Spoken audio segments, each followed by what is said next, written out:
رينارد يكشف حقيقة تدخله لاحتراف اللاعبين. النصر يعود ويواجه الميريا.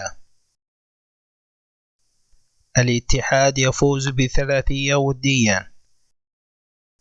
نيوكاسل بطلا لموسم الدرعية.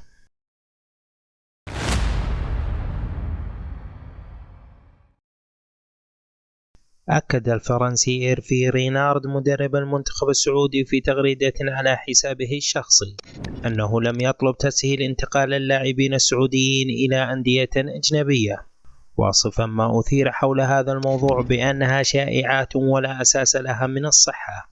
يذكر أن من ذكرت خبر اهتمام بشكتاش التركي باللاعب محمد كنو هي صحيفة فوتوسبور التركية.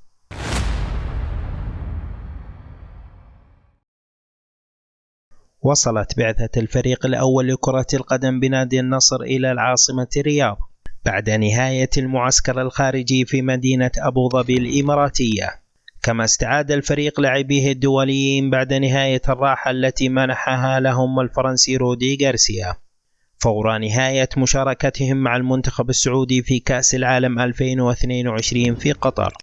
وأدى دولي الفريق سلطان الغنام وعبد الله مادو وسامي النجاعي وعبد الإله العمري ونواف العقيدي أول تدريباتهم على ملعب النادي. ويستعد نادي النصر للقاء الميريا الأسباني ضمن فعاليات موسم الرياض 2022.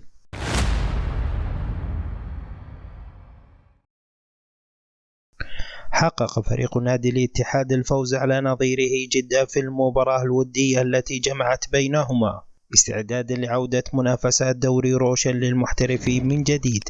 وسجل أهداف المباراة البرازيلي رومارينو وعبد الكريم المغربي وهارون كامارا. وتأتي هذه المباراة ضمن إطار استعدادات نادي الاتحاد لمواجهة الشباب بالجولة 9 ضمن منافسات دوري روشن للمحترفين، والمقرر لها يوم 15 ديسمبر الجاري. ويحتل نادي الاتحاد المركز الثالث بترتيب دوري روشن للمحترفين برصيد 18 نقطة خلف الشباب صاحب الصدارة بفارق 4 نقاط.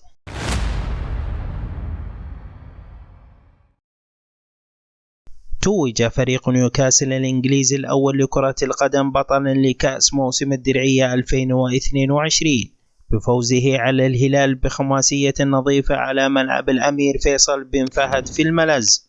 ولعب الهلال المباراة بدون لاعبيه الدوليين باستثناء ناصر الدوسري بعد قرار المدير الفني براحتهم بعد عودتهم من المشاركة مع المنتخب السعودي في كأس العالم قطر 2022.